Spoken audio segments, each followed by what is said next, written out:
world records for fast talking, so I figured I'd do this part right up front for you. He was asking me 3 questions about my fast talking. He asked me, how do I start talking fast, what are the benefits, and is this bitch gonna talk like this all night?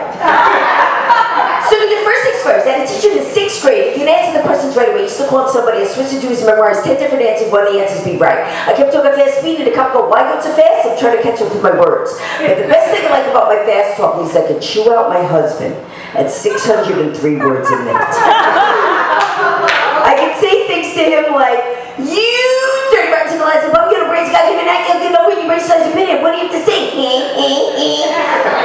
So, I'll be teaching that to the women later on, right? The men go, bitch, don't do it. Right? So I need to find out, just quickly by round of applause, how many people here are single by round of applause? Yeah. That's your applause. Yeah. Woo! Okay. Single? Okay. And do we have any married people by round of applause? I love this because you clapped, but the guy next to you didn't. Okay. He's like, no, really, I don't want to admit it. Okay. Are you guys married? You're saying no, you're saying yes. Okay. Children, this is what will happen to you later on. The memory will go, you won't admit the person you're with. It'll be very cool. So how long are you guys married? 35 years. And is anybody married longer than 35 years? Nobody remembers. So you're like our experts here. Oh, one guy in the back by himself. Yeah. That's how you stay happily married. Do not bring them with you. Okay. So you guys are married 35 years. You're experts for all the kids here. So let me ask you a question, sir. So 35 years, do you still say those special 3 words to her? You're not fat? Those are the words we care about. You love us, who gives a shit, right? See, to me it's amazing that guys and girls ever get together in the first place because we're so different, right? Like, when is the last time you ever saw a girl go, pull my finger? And when do you ever see like a guy walk up to a closet full of clothes and go, you know, I have nothing to wear, right? Guys don't do this, and guys would rather drive to Cuba before they stop and ask for directions if they're lost. Right? Isn't this true? I know exactly where I'm going. You're on the water. That's where I want to be. And guys always drive with the tank on E. Why do you do this? E does not stand for enough. Oh, we do it because it's exciting. You want excitement? Bungee cord jump, right? But we do everything different. Even the way we hide our weight. Women, when we gain weight, what do? We wear black, exactly. Like, someone cannot notice a 500-pound blob coming at you in black.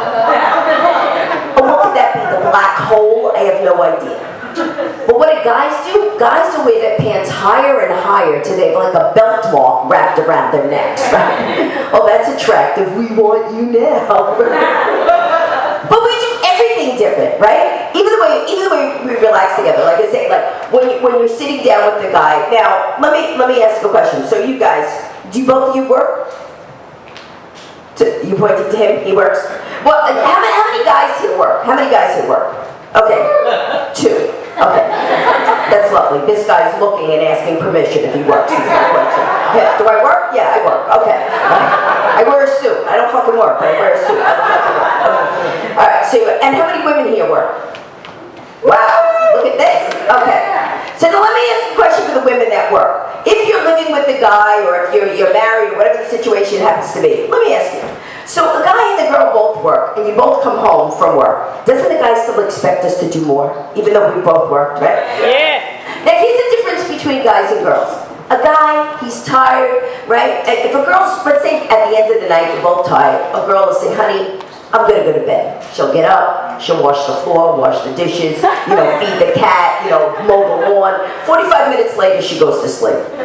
A guy says he's tired, he gets up, scratches his ass, and goes to bed, right? Totally different in the way we do it. Now, I want to find out real quick, do we have anybody here, any guys here who think they're studs? Seriously? Oh, one guy up front. Oh, no, we have this one. Okay, so you think you're a stud. I love it. What's your name?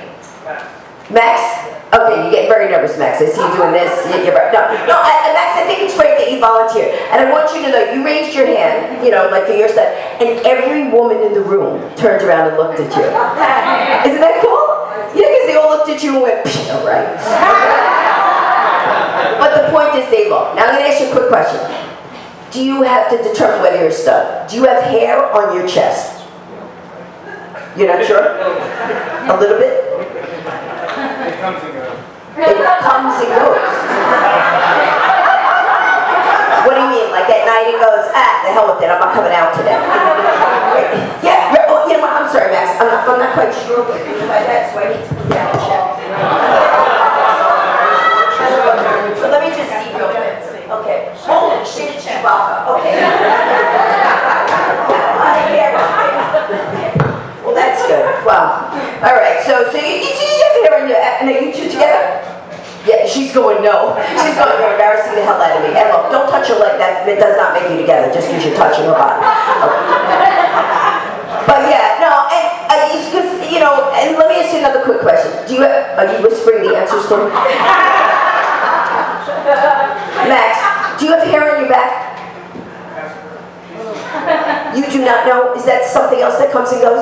Yeah, because that is disgusting with me. Don't you hate when a guy has hair on his back, right? Don't you hate that? Because you can't tell whether the guy's coming towards you or leaving, right?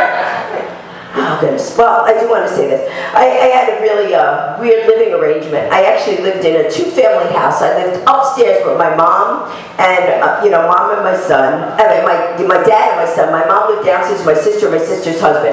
My mom and dad were divorced. We all lived in the same house, right? Little dysfunctional, who's to say? Now, my dad was a gambler, so a lot of times when I would go out, my son would stay with my dad when he was young, and my dad would teach him. So one day I said, Daddy, teach him, do the math homework with him. I came home and my father was teaching my son craps. I'm like, Dad, what are you doing? He goes, hey, he knows his math. Spencer, what's 1 + 1? He goes, snake eyes. 6 + 6, boxcars, right? And my dad was one of these people that could never get the names of things right. He had to go to the hospital to get an MRI. He goes, I have to go to the hospital and get a VCR. I said, VCR? What, Kmart open a wing? What the hell are you talking about? So he comes out, I said, Daddy, how'd it go? He goes, doctor told me I need an autopsy. I'm like, an autopsy? Dad, you're not dead. You need a biopsy. He said, you think that's bad? They told me I might have to stay overnight and they're going to hook me up with an IUD. Man has no clue. So we do one more thing for you here. Ever since I was a kid, my mom used to read me bedtime stories. And I figure that each parent reads their kids bedtime stories differently. So I was wondering what it would be like if Evelyn Wood read her kids a bedtime story. Do you guys know who Evelyn Wood was? Speed reader. Okay, kids. Mommy's gonna read you The Three Little Pigs. What's the talking about 3 little pigs? Well, little pig like to sing, the second little pig like to dance, the third little pig like to sit and think. Then a big big wolf go, then a big and what's the next pig's house? Little big and something puff. What's the third pig's house? Little big and something puff. They 2 puffs. I got some men to climb down the chimney. Pigs at the bottom boiling water. The wolf will leave with soup. Tomorrow, war and peace. Thank you very much.